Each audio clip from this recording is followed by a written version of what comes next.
अस्सलामु अलैकुम वरहमतुल्लाहि तआला वबरकातुहु। नहमदुहु व नुसल्ली व नुसल्लिमु अला रसूलिहिल करीम, अम्मा बअद, फ़अऊज़ु बिल्लाहि मिनश शैतानिर रजीम, बिस्मिल्लाहिर रहमानिर रहीम। इन्नल्लाहा व मलाइकतहु युसल्लूना अलन नबिय्य या अय्युहल्लज़ीना आमनू सल्लु अलैहि व सल्लिमू तस्लीमा। अल्लाहुम्मा सल्लि अला सय्यिदिना व मौलाना मुहम्मदिन मअदिनिल जूदि वल करम व आलिहिल किराम व इब्निहिल करीम व बारिक व सल्लिम स्वलातन व सलामन अलैका या रसूलल्लाह सल्लल्लाहु तआला अलैहि वसल्लम। इससे पहले वक्फ़ का बयान गुज़रा, अब यहाँ पे तौलियत का बयान है, क्योंकि इसका ताल्लुक़ वक्फ़ से है, इसलिए वक्फ़ के बाद इसको बयान किया, इस बयान को यहाँ पर रखा गया। तौलियत यानी मुतवल्ली होने का बयान, ट्रस्टी होने का बयान। तौलियत की तारीफ़, तौलियत का मतलब क्या है, सबसे पहले उसको बयान करते हैं। कहते हैं तौलियत का मतलब है वक्फ़ किए हुए माल का निगरान और मुंतज़िम बनना। निगरान तो सब जानते हैं, निगरान मतलब देखभाल करने वाला, मुंतज़िम मतलब इंतज़ाम करने वाला, मैनेजमेंट देखने वाला, हिसाब व किताब देखने वाला। जो मुंतज़िम बनता है, इंतज़ाम करने वाला बनता है, उसे मुतवल्ली कहते हैं और उसी को ट्रस्टी भी कहा जाता है।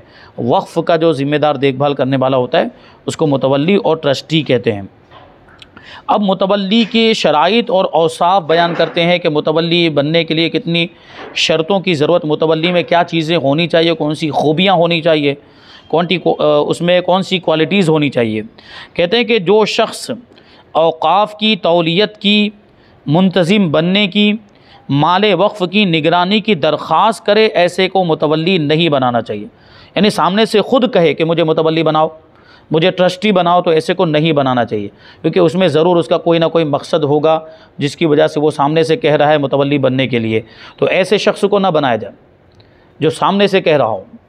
और मुतवल्ली ऐसे को मुकर्रर करना चाहिए, यानी अब जब कोई कह रहा तो उसको नहीं बनाएंगे तो फिर बनाएंगे किसको। तो कहते हैं कि ऐसे को मुतवल्ली बनाया जाए जो अमानतदार हो, अमीन हो, कि उसके पास कोई अमानत रखी जाए तो उसकी हिफाजत करता हो। तो मस्जिद का भी जो मालो असबाब होगा वो उसके पास अमानत होगा, तो दूसरों की अमानत का अगर ख्याल रखता होगा, हिफाजत करता होगा, तो मस्जिद के माल की भी हिफाजत करेगा और उसकी भी देखभाल करेगा, उसका भी ख्याल रखेगा। और वक्फ़ के काम करने पर वो कादिर भी हो, कुदरत रखता हो, अपाहिज, माजूर वग़ैरह ना हो, उसके आज़ा सलामत हो, यानी वक्फ़ का काम काज करने की उसके अंदर सलाहियत हो, ताकत हो, कुदरत हो, क्योंकि उसमें दौड़ना भागना भी पड़ता है, कुछ दूसरे काम भी करने पड़ते हैं, मेहनत का काम भी होता है उसमें।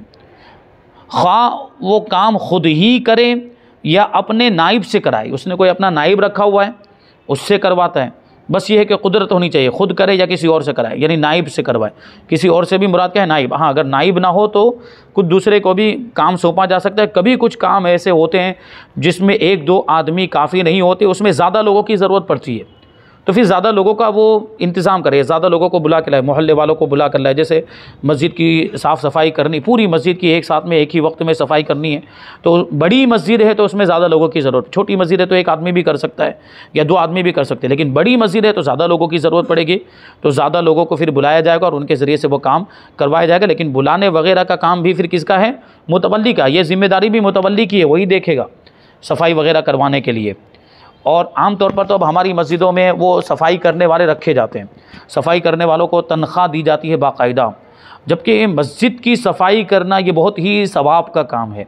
इससे पहले गालिबन किसी मौके पर मैंने बयान किया कि मस्जिद से एक मुट्ठी मिट्टी जो सफाई करने के बाद निकाली गई हो, मस्जिद को साफ़ करने के बाद जो मिट्टी निकली हो किसी ने साफ़ करके, तो वो मुट्ठी मिट्टी जो है वो क़यामत के दिन मीज़ान अमल में उहद पहाड़ के बराबर होगी, यानी इतना ज़्यादा सवाब मिलेगा। अगर कोई इतनी सफाई करता है कि एक मुट्ठी जितनी मिट्टी निकली है सफाई करने के बाद, तो उसको उहद पहाड़ के बराबर सवाब मिलेगा। वो पहाड़ कितना बड़ा है, मदीना मुनव्वरा के अंदर ये पहाड़ मौजूद है, उहद पहाड़। और इसकी बड़ी फजीलतें भी, इसी पहाड़ के दामन में बहुत बड़ी जंग हुई है इस्लाम की 3री हिजरी में, जिसको जंग उहद कहा जाता है। और इस पहाड़ के बारे में हुज़ूर ने फरमाया था कि उहद पहाड़ मुझसे मोहब्बत करता है और मैं इससे मोहब्बत करता हूँ, ये वो पहाड़। तो इसके बारे में इसकी मिसाल बयान करते हुए हुज़ूर ने इरशाद फरमाया कि ये मिट्टी जो सफाई करने के बाद निकाली जाए, मुट्ठी भर हो, तो वो उहद पहाड़ के बराबर मीज़ान अमल में सवाब उसका इतना ज़्यादा हो जाएगा। तो ये चीज़ है। मतलब क्या हुआ कि हमें जब भी मौका मिले तो हमें ख़ुद भी कभी मस्जिद की सफाई करनी चाहिए। ये इस तरफ तो अब कोई तवज्जो ही नहीं देता। अब ये क्या हुआ कि मतलब वो सफाई करने वाले रखे हुए हैं तो लोग सोचते हैं वो तो करेंगे अपना काम, उनको तो तनख्वाह मिलती है, उनको तो सैलरी, तो हम क्यों करें। भाई आपको सवाब की ज़रूरत है कि नहीं? सवाब की ज़रूरत तो हर मुसलमान को है, हर मोमिन को है। तो सवाब कमाने की नीयत से कभी सफाई कर ले। चलो झाड़ू लेकर झाड़ू ना भी लगाएं, कभी कुछ गिरा हुआ दिखा तो वो तो उठाएं कम से कम। कोई कचरा पड़ा हुआ है, कोई कागज़ का टुकड़ा पड़ा हुआ है, बाल गिरे हुए होते हैं, कभी मस्जिद में नमाजी आते हैं तो नमाजियों के बाल टूट के गिर जाते हैं तो वो उठा लिया जाए। कोई तिनका पड़ा हुआ है, कोई इस तरह की चीज़ है तो उसको ऐसे उठाने में क्या चला जाएगा, सवाब ही तो मिल जाएगा। और सवाब कमाने की तो कितनी ज़रूरत, लेकिन उसको अपने लिए कसरे शान समझते कि मैं क्यों उठाऊँ, ये मेरा काम थोड़ी है। जब ये सफाई करने के लिए एक आदमी रखा हुआ है तो मैं क्यों करूँ, इस तरह की बातें होती है। भाई तो आप भी तो कभी उसमें हिस्सा लें। तो ये होता है, सफाई करने की बड़ी बरकतें हैं। एक वाक़या मुझे याद आ रहा है, ये पूरा बयान है मस्जिद के ताल्लुक़ से, यूट्यूब पर मौजूद है, मैंने एक मौके पर इसको बयान किया था। तो एक बुढ़िया थी जो मस्जिद नबवी में सफाई करने के लिए आया करती थी, मस्जिद नबी में। और वो बुढ़िया मतलब इतनी ज़्यादा उम्र हो गई थी कि पर्दे के अहकाम भी साक़ित हो गए, तो वो आती थी सफाई करके चली जाती थी। बहुत दिन हो गए कि बुढ़िया नहीं आई और काफ़ी टाइम।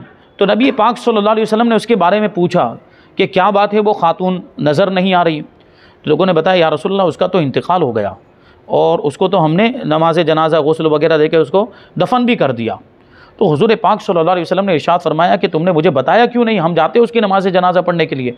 तो देखिए हुज़ूर पाक सल्लल्लाहु अलैहि वसल्लम ग़ुलामों पर कैसी नज़र रखते हैं। यानी ऐसा नहीं कि कोई मालदार है, कोई साहिब हैसियत है, कोई बड़े मर्तबे वाला है, बड़े ओहदे वाला है तो उसी को निगाह में रखते हों और छोटे मर्तबे वाले पर कोई तवज्जो ना देते हों। ये हुज़ूर पाक सल्लल्लाहु अलैहि वसल्लम की शान नहीं है, बल्कि हुज़ूर पाक सल्लल्लाहु अलैहि वसल्लम की निगाह में सब बराबर, सारे उम्मती बराबर। हुज़ूर पाक सल्लल्लाहु अलैहि वसल्लम सब पर, सारे उम्मतियों पर यकसा नज़र रखते हैं, यकसा तवज्जो फरमाते हैं। ये हुज़ूर पाक सल्लल्लाहु अलैहि वसल्लम की शान है। तो हम भी ग़ुलाम हैं हुज़ूर के, और हमारा यकीन है, हमारा अक़ीदा है कि हुज़ूर पाक सल्लल्लाहु अलैहि वसल्लम हम पर भी नज़र करम फरमाते हैं, हम पर भी नज़र रहमत फरमाते हैं, हम पर भी तवज्जो फरमाते हैं, हमारे काम भी बनाते हैं, हमारी बिगड़ियाँ भी बनाते हैं। तो उस खातून के बारे में अल्लाह के रसूल सल्लल्लाहु अलैहि वसल्लम ने पूछा कि वो कहाँ है। तो सहाबा ने अर्ज़ किया कि हुज़ूर उसका तो इंतकाल हो गया और हमने उसकी नमाज जनाजा पढ़ के उसको दफन भी कर दिया। तो हुज़ूर ने इस पर इरशाद फरमाया कि तुमने उसको मामूली समझा जो मस्जिद की सफाई किया करती थी। यानी वो कोई मामूली खातून नहीं थी, मस्जिद की सफाई करने की वजह से उसका मकाम और मर्तबा बहुत बुलंद व बाला था। और ये कि फिर मुसलमान थी तो मुसलमान का तो वैसे ही रुतबा बढ़ जाता है। तो अल्लाह के रसूल सल्लल्लाहु अलैहि वसल्लम उसकी क़ब्र मुबारक पर, उसकी क़ब्र पर गए और उसके लिए दुआ फरमाई। उसकी क़ब्र पर जाकर देखिए ये सफाई की अहमियत, मस्जिद की सफाई करें।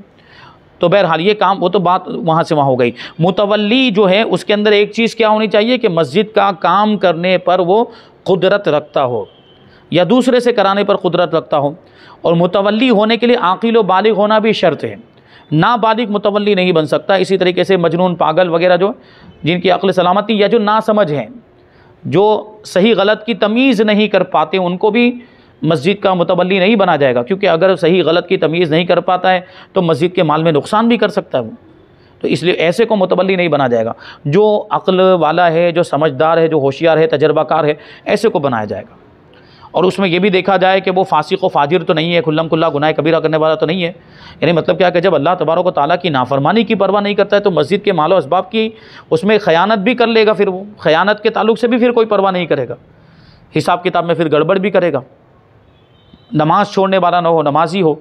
ये भी देखा जाए कि जब नमाज़ छोड़ता होगा, नमाज़ छोड़ने की उसको परवाह नहीं, तो मस्जिद के माल और असबाब की क्या हिफाजत करेगा।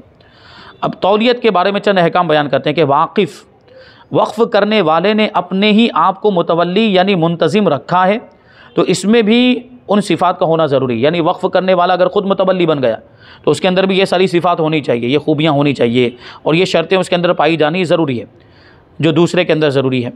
मुतवल्ली यानी मुंतज़िम अगर अमीन, अमानतदार ना हो, ख़यानत करता हो या काम करने से आजिज़ हो, काम नहीं कर सकता है, काम करने की ताकत नहीं रखता है, या एलानिया शराब पीता हो, जुआ खेलता हो, मैंने जो अभी कहा फासिक़ मौलिन, खुल्लम खुल्ला गुनाह कबीरा करता हो, शराब पीता हो, जुआ खेलता हो, या कोई दूसरा फ़िस्क़ का यानी बड़ा गुनाह का काम करता हो एलानिया तौर पर, या उसे कीमिया बनाने की धुत हो यानी आसानी से रोज़ी कमाने की बुरी आदत और दौलत ज़्यादा से ज़्यादा कमाने का जुनून हो और तांबे को सोना बनाने का जुनून हो, तो उसको माज़ूल कर देना वाजिब है क्योंकि उसके अंदर लालच है। उसके अंदर लालच यानी शॉर्टकट में माल कमाने के जो मामलात होते हैं कि मेहनत ना करनी पड़े और माल हासिल हो जाए। तो कीमिया बनाने का ये मामला कि वो तांबे को सोना बनाते हैं, कुछ केमिकल वगैरह से तांबे को सोना बनाते हैं और फिर उसको बेचते हैं सोने के तौर पर। ये शॉर्टकट में माल कमाना ये भी नाजायज़ गुनाह है। तो ऐसा करते हैं आसानी के साथ, ये बुरी आदत आसानी के साथ रोज़ी कमाने की, मेहनत किए बगैर, तो उसके अंदर लालच होगी। फिर उसकी नज़र मस्जिद के मालो असबाब पर भी रहेगी, मस्जिद के रुपये पैसे पर भी रहेगी, क्योंकि वो भी तो आसानी से बग़ैर मेहनत के मिल जाएंगे। तो ऐसे को माजूल कर देना वाजिब, ऐसे को मुतवल्ली नहीं बनाया जाएगा। कि अगर काजी ने उसको माजूल ना किया तो काजी भी गुनहगार होगा ऐसे आदमी को। और जिसमें ये सिफ़ात पाए जाते हों उसको मुतवल्ली बनाना भी गुनाह है। यानी जिसके अंदर ये जुआ खेलता है, शराब पीता है, खुल्लम खुल्ला गुनाह कबीरा करता है, या उसको कीमिया बनाने की लत लगी हुई है, तो ऐसे को मुतवल्ली बनाना गुनाह है, नहीं बनाया जाएगा। वाकिफ़ ने अपने आप ही को मुतवल्ली किया है और वक्फ़ नामे में ये शर्त लिख दी है कि मुझे इसकी तौलियत से जुदा नहीं किया जा सकता। देखिए क्या लिखा, पहले ख़ुद तो मुतवल्ली बन गया, वक्फ़ करने वाला ख़ुद ही मुतवल्ली बन गया, और वक्फ़ नामे में ये लिखवा भी दिया उसने कि मुझे कोई अलग नहीं कर सकता, ठीक है, या मुझे काजी या बादशाह इस्लाम भी माजूल नहीं कर सकते। तो इस शर्त की पाबंदी नहीं की जा सकती, क्योंकि ये उसने अपने एतबार से लगाई है। शरीयत के हुक्म के मुकाबले में उसके शर्त लगाने का कोई एतबार नहीं। यानी वक्फ़ करने वाला ऐसी कोई शर्त लगा रहा है जो शरीयत के ख़िलाफ़ है। शरीयत के मुताबिक अगर कोई शर्त लगा रहा है तो वो मानी जाएगी, लेकिन ये जो शर्त है वो शरीयत के ख़िलाफ़ है। क्यों? क्योंकि अगर उसके अंदर ये खूबियाँ नहीं पाई जा रही है, शर्तें नहीं पाई जा रही हैं जो मुतवल्ली के लिए ज़रूरी हैं, तो फिर उसको भी हटाया जाएगा। फिर अगरचे वो वक्फ़ करने वाला ही क्यों ना हो, तो उसको भी माजूल कर दिया जाएगा। कहते हैं कि इसकी इस शर्त की पाबंदी नहीं की जा सकती। अगर ख़यानत वग़ैरह वो उमूर ज़ाहिर हुए जिनसे मुतवल्ली माजूल कर दिया जाता है तो ये भी माजूल कर दिया जाएगा। अगर इसके अंदर भी कोई ऐसी बात है, इसने भी शराब पीना शुरू कर दिया, खुल्लम खुल्ला जुआ खेलना शुरू कर दिया, या कोई दूसरा गुनाह कबीरा खुल्लम खुल्ला करने लग गया, तो फिर इसको भी माजूल कर दिया जाएगा। वाकिफ़ को इख्तियार है कि मुतवल्ली को माजूल करके दूसरा मुतवल्ली मुकर्रर कर दे, या ख़ुद अपने आप को मुतवल्ली बना दे, अपने आप मुतवल्ली बन जाए। वाकिफ़ यानी वक्फ़ करने वाले ने वसीयत की कि मेरा लड़का मुतवल्ली होगा, और वाकिफ़ के मरने के वक्त लड़का नाबालिग है, तो ऊपर बताया कि मुतवल्ली के लिए बालिग होना ज़रूरी है। तो अब ये इसका लड़का, इसने अपने लड़के के लिए शर्त लगाई थी कि मेरा लड़का मुतवल्ली बनेगा, लेकिन जब इसका इंतकाल हुआ तो वो तो नाबालिग था, तो अब नाबालिग को तो मुतवल्ली नहीं बना जा सकता। तो अब क्या करेंगे, इसने तो शर्त उसके लिए लगाई है। तो कहता है कि जब तक वो नाबालिग है दूसरे शख्स को मुतवल्ली किया जाए उसकी जगह पर, और जब ये बालिग हो जाए तो फिर इसको, इसके लड़के को मुतवल्ली बना दिया जाएगा, तौलियत इसको दे दी जाएगी। औरत को भी मुतवल्ली कर सकते हैं, औरत भी मुतवल्ली हो सकती है, लेकिन जहाँ उसकी ज़रूरत ना हो वहाँ औरत को मुतवल्ली नहीं बनाना चाहिए आम हालत में। और नाबीना को भी, जिसको नज़र नहीं आता, उसको भी मुतवल्ली किया जा सकता है। और महदूद फिल क़ज़फ़ यानी झूठी तहमत लगाने की वजह से जिसको सज़ा मिल चुकी है पहले, उसको उसने तौबा कर ली, झूठी तहमत लगाने से तौबा कर लिए, तो उसको भी मुतवल्ली बनाया जा सकता है, उसको भी ट्रस्टी बनाया जा सकता है। वाकिफ़ ने ये शर्त की है कि वक्फ़ का मुतवल्ली मेरी औलाद में से उसको किया जाए जो सब में होशियार नेकोकार हो। मेरी औलाद में जो सबसे ज़्यादा होशियार, तजर्बाकार, समझदार और नेकोकार भी है, नेक है, मुत्तकी, परहेज़गार है, उसको मुतवल्ली बनाया जाए। तो इस शर्त का लिहाज रखते हुए मुतवल्ली मुकर्रर किया जाए, यानी उसकी औलाद में देखा जाए कि कौन ज़्यादा होशियार है और कौन ज़्यादा नेक है, उसको बनाया जाए। इसके ख़िलाफ़ मुतवल्ली करना सही नहीं। यानी होशियार लड़के को छोड़कर जो होशियार नहीं है उसको बना दिया, या नेकोकार को छोड़कर गुनहगार को बना दिया, तो ये मुतवल्ली बनाना सही नहीं होगा। अब आखिरी हुक्म इसमें बयान करते हैं कि सूरत मज़कूरा में उसकी औलाद में जो सब में बेहतर था वो फासिक हो गया, यानी पहले नेकोकार था लेकिन अब गुनहगार हो गया, खुल्लम खुल्ला गुनाह कबीरा करने लग गया, तो मुतवल्ली वो होगा जो उसके बाद सब में बेहतर गए। यानी अब उस लड़के के बाद देखेंगे दूसरे लड़कों में, जैसे मिसाल के तौर पर 4 लड़के थे, उसमें एक का नाम जैद था, वो सबसे ज़्यादा मुत्तकी परहेज़गार था, वही सबसे ज़्यादा होशियार भी था, लेकिन अब वही फासिक हो गया, वही गुनाह करने लग गया, कुल्लम कुल्ला गुनाह कबीरा करने लग गया, तो अब इसको तो मुतवल्ली नहीं बनाया जा सकता। तो अब जो बाकी के 3 बचे हुए हैं, मिसाल के तौर पर तीनों में से एक का नाम खालिद है, दूसरे का नाम बकर है, तीसरे का नाम आम्र है, तो खालिद, बकर और अम्र में अब देखा जाएगा कि कौन ज़्यादा नेक है। तो इसमें मिसाल के तौर पर खालिद ज़्यादा नेक है, तो अब उसको बना दिया जाएगा। यानी क्योंकि उसने जो दारो मदार रखा है, वक्फ़ करने वाले ने यह कहा कि मेरी औलाद में जो सबसे ज़्यादा नेक हो और सबसे ज़्यादा होशियार हो उसको मुतवल्ली बनाया जाए। तो जो सबसे ज़्यादा नेक था वो तो अब नेक रहा नहीं, तो उसके बाद अब जो सबसे ज़्यादा नेक होगा उसको बनाया जाएगा। यूं ही अगर उस अफजल ने तौलियत से इनकार कर दिया तो जो उसके बाद बेहतर है वो मुतवल्ली होगा। यानी मिसाल के तौर पर जैद, जो मैंने अभी नाम बताया, वो जैद सबसे ज़्यादा मुत्तकी परहेज़गार था, नेक था। लोगों ने उसको कहा कि आपके वालिद साहब की वसीयत के मुताबिक आप मुतवल्ली बन जाए, तो उसने इनकार कर दिया कि मैं ये झमेले में नहीं पढ़ना चाहता, मुझे नहीं बनना, मैं नहीं बनूँगा, मैं तौलियत का ओहदा कबूल नहीं करता। तो अब उसने इनकार ही कर दिया, तो अब जाहिर सी बात है उसके बाद जो उसकी औलाद में मौजूद हैं उनमें जो सबसे बेहतर होगा उसको मुतवल्ली बनाया जाएगा। और अगर सब ही अच्छे हों, सब बराबर है नेकी में, सारे के सारे नमाजी हैं, सारे के सारे गुनाहों से बचने वाले हैं, और सारे के सारे बच्चे ऐसे हैं जिन्होंने दाढ़ी भी रखी है, बाशरा भी हैं, शरीयत के पाबंद हैं, तो जो बड़ा है वो मुतवल्ली होगा। यानी अब उम्र के एतबार से देखेंगे, जिसकी उम्र ज़्यादा है उसको बना दिया जाए, ठीक है, अगरचे वो फिर औरत ही क्यों ना हो। और अगर उसकी औलाद में सब नाअहल हों, यानी कोई मुतवल्ली बनने के लायक नहीं है, सब फासिक व फाजिर हैं, सब गुनाह कबीरा करने वाले हैं, तो किसी अजनबी को काजी मुतवल्ली मुकर्रर कर देगा। यानी ये मामला काजी के पास जाएगा और काजी औलाद के अलावा किसी और को, अजनबी को ही जो मुतवल्ली बनने के लायक होगा उसको मुतवल्ली बना देगा। और ये कब तक बनाएगा? उस वक्त तक के लिए बनाएगा कि उनमें से कोई अहल हो जाए। मिसाल के तौर पर 4 लड़के थे, चारों के चारों फासिक व फाजिर थे, गुनाह कबीरा करते थे, तो उनमें से किसी को मुतवल्ली नहीं बना सकता है। तो काजी ने ये किया कि किसी अजनबी को ये मुतवल्ली बना दिया, तो ये अजनबी शख्स उस वक्त तक मुतवल्ली रहेगा जब तक कि वो 4 लड़कों में से कोई एक मुतवल्ली बनने के लायक ना हो जाए। अगर उनमें से कोई एक गुनाहों को छोड़ देता है, गुनाहों से तौबा कर लेता है, नेक मुत्तकी परहेज़गार नमाजी बन जाता है, शरीयत की पाबंदी करने वाला बन जाता है, तो फिर अजनबी को हटाकर काज़ी शरा इसी को मुतवल्ली बना देगा, ये ख़ुद ब खुद मुतवल्ली हो जाएगा। तो यहाँ पर तौलियत का बयान मुकम्मल हुआ। अब आगे जो है वो ख़रीद व फ़रोख्त का बयान है। ख़रीद व फ़रोख्त जानते हैं, उसमें कोई ज़्यादा उसमें तफसील करने की ज़रूरत नहीं है। ख़रीद व फ़रोख्त के बारे में कुरान पाक में क्या आया है उसको हम शामिल करते हैं। अल्लाह तबारक व तआला इरशाद फरमाता है, पारा नंबर 3 सूरह बकरा की आयत नंबर 275। अल्लाह तबारक व तआला इरशाद फरमाता है, व अहल्लल्लाहुल बैअ व हर्रमर रिबा, कि अल्लाह तबारक व तआला ने बै को हलाल किया है और सूद को हराम किया। बै मतलब ख़रीद व फ़रोख्त, अल्लाह तबारक व तआला ने ख़रीद व फ़रोख्त को हलाल किया है, लेकिन सूद, जिसको हम लोग ब्याज कहते हैं, ब्याज और सूद को अल्लाह तबारक व तआला ने हराम किया। इसकी इस आयत करीमा की तफसीर शामिल करते हैं। इस आयत मुबारका में ख़रीद व फ़रोख्त को जायज़ करार दिया गया है और सूद को हराम ठहराया है। इन दोनों में ज़मीन व आसमान का फ़र्क है। यानी कोई अगर ये कहे कि दोनों चीज़ें बराबर ही है, भाई जिस तरह ख़रीद व फ़रोख्त में फ़ायदा होता है तो सूद में भी तो फ़ायदा होता है, ख़रीद व फ़रोख्त में भी नफ़ा लिया जाता है, सूद में भी नफ़ा लिया जाता है, तो दोनों ऐसे इस एतबार से देखें तो दोनों एक ही हो गए। अगर कोई ऐसा कहे तो उसका जवाब दिया जा रहा है कि दोनों में ज़मीन आसमान का फ़र्क है, ख़रीद व फ़रोख्त में और सूद के लेन देन में। कहते हैं गौर करें कि तिजारत करने से हुस्न सलूक में फ़र्क नहीं आता। जो व्यवहार, जिसको हम लोग कहते हैं व्यवहार, आपस के ताल्लुकात में कोई फ़र्क नहीं आता। तिजारत करने से, कारोबार करने से तो ताल्लुकात और अच्छे होते हैं, ख़रीद व फ़रोख्त करने से तो ताल्लुकात और व्यवहार और अच्छे होते हैं। आदमी सुस्त, काहिल और मशक्क़त से जी चुराने वाला नहीं बनता।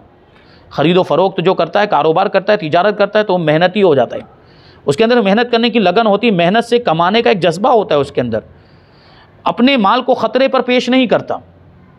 ठीक है, अपने माल को ख़तरे पर पेश करता है नहीं, अपने माल को ख़तरे पर पेश करता है, क्योंकि ख़रीद व फ़रोख्त में एक किस्म का ख़तरा भी होता है, नफ़ा हो सकता है तो नुकसान भी हो सकता है, तो ये ख़तरे पर पेश करना हुआ।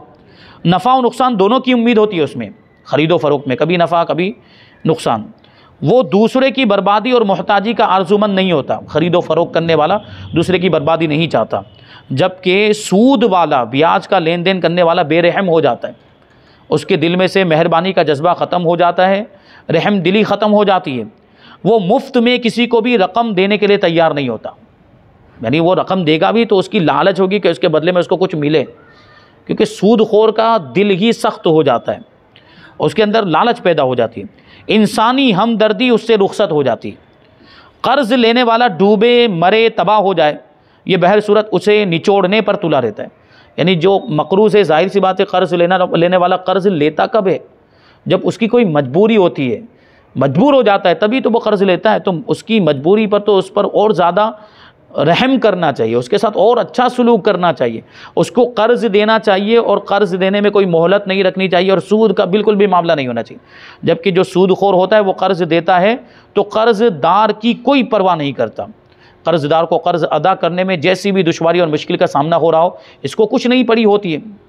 कर्ज़ देने वाले इसको तो बस इसका हफ्ता चाहिए, ये तो बस यही मुतालबा करता है कि मुझे तो बस मेरे पैसे चाहिए, मेरी किस्त चाहिए और जो ज़ायद रकम है, जो सूद है वो मुझे चाहिए, बस तुम कहीं से भी ला कर दो, चाहे चोरी करके ला कर दो या डाका डालो, मुझे उससे कोई मतलब नहीं। इस तरह की भी बातें सुनने में आती हैं।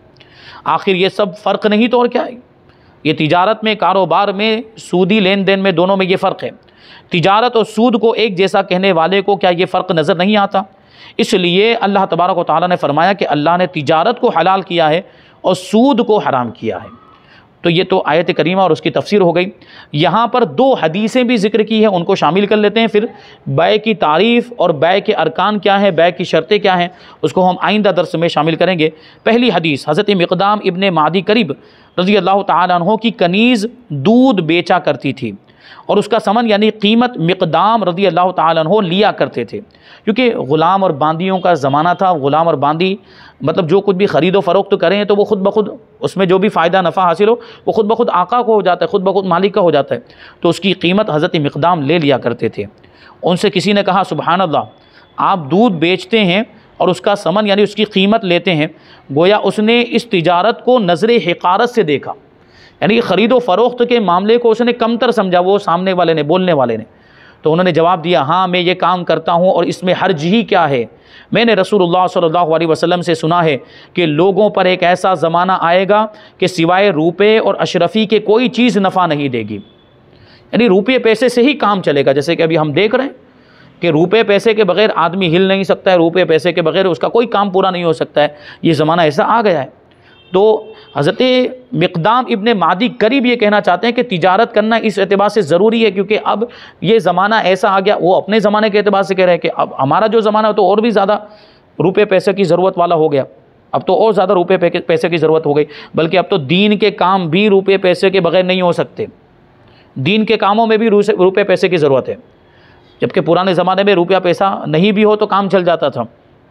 ये एक हदीस। हुज़ूर पाक सल्लल्लाहु अलैहि वसल्लम ने इरशाद फरमाया कि तुज्जार बदकार हैं, यानी तिजारत करने वाले बदकार हैं। लोगों ने अर्ज़ किया, या रसूल अल्लाह, क्या अल्लाह तबारक व तआला ने बै यानी तिजारत और ख़रीदो फ़रोख्त को हलाल नहीं किया? फरमाया, हाँ बै हलाल है, यानी ख़रीदो फ़रोख्त हलाल है, लेकिन ये लोग बात करने में झूठ बोलते हैं और कसम खाते हैं तो उसमें झूठे होते हैं, यानी झूठी कस्में खाते हैं। ताजिर, तिजारत करने वाले तो बातचीत करने में भी झूठ बोलते हैं। जैसे हम और आप सुनते रहते हैं, वो आप किसी के पास कोई सामान ख़रीदने के लिए जाए तो भाव ताव करें, भाव ताव करना भी सुन्नत है। भाव ताव करें तो कभी वो बेचने वाला क्या बोलता है, खुदा की कसम ये चीज़ मुझे इतने में पड़ी है तो मैं तुमको इससे ज़्यादा में, इससे कम में कैसे दे दूँ। जैसे मिसाल के तौर पर कोई सामान वो 200 रुपये का देना चाहता है और आप चाहते हैं कि 150 में मिल जाए, तो वो क्या कहता है, 150 में तो मुझे भी नहीं पड़ी है, जबकि उससे कम में पड़ी होती है। तो झूठ बोल रहा होता है वो। तो इस तरह झूठ और कसमें भी खाते हैं, उसमें झूठी कसम खाते हैं। तो इसलिए हुज़ूर पाक सल्लल्लाहु अलैहि वसल्लम ने इरशाद फरमाया कि तुज्जार बदकार हैं, यानी गुनहगार हैं। इस तरह ये गलत काम करते, झूठी कस्में खाते हैं और बातचीत करने में झूठ बोलते हैं। अभी एक आदमी को तो हमने ऐसा कहते हुए सुना गया, वो जो कारोबार करता है उसमें, तो वो बार बार झूठ बोलता रहता है। तो उसको किसी ने समझाया कि भाई झूठ नहीं बोलना चाहिए, झूठ बहुत बुरी बात है। तो वो क्या जवाब देता है कि भाई झूठ बोलो तो हमारा काम ही ना चले, झूठ से तो हमारा काम चलता है, बोलो, ये ऐसा जवाब देता है वो। तो कितनी गलत बात है ये। और ऐसे लोगों के बारे में ही अल्लाह के रसूल सल्लल्लाहु अलैहि वसल्लम ने ये इरशाद फरमाया कि तुज्जार बदकार हैं कि तिजारत के मामलात में झूठ बोलते हैं। तो ईमानदारी के साथ कारोबार करना चाहिए। तिजारत, ख़रीदो फ़रोख्त जो भी हो शरीयत के मुताबिक, उसमें झूठ नहीं होना चाहिए, झूठी कस्में नहीं होनी चाहिए, जो है वो साफ़ होना चाहिए। उसमें नफ़ा लिया जाता है तो उसको बता दिया जाए। अगर आपको मतलब वो अपनी ज़बान में बोलते हैं ना, अगर पोसाता है तो बेचे, वरना ना बेचे, भाई हम नहीं बेच सकते, भाई हमको नहीं पोसाता है, तो वो चला जाएगा दूसरे के पास।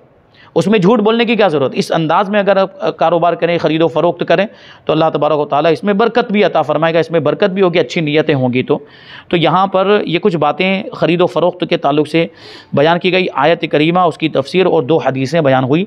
इंशाअल्लाह बै की तारीफ़, बै के अरकान और बै के शराइत और उसके ताल्लुक़ से कुछ दूसरी बातें आइंदा दर्स में हम शामिल करेंगे। अल्लाह तबारक व तआला की बारगाह में दुआ है कि हम सब को अमल की तौफ़ीक़ अता फ़रमाए। वमा अलैना इल्लल बलाग। अस्सलामु अलैकुम।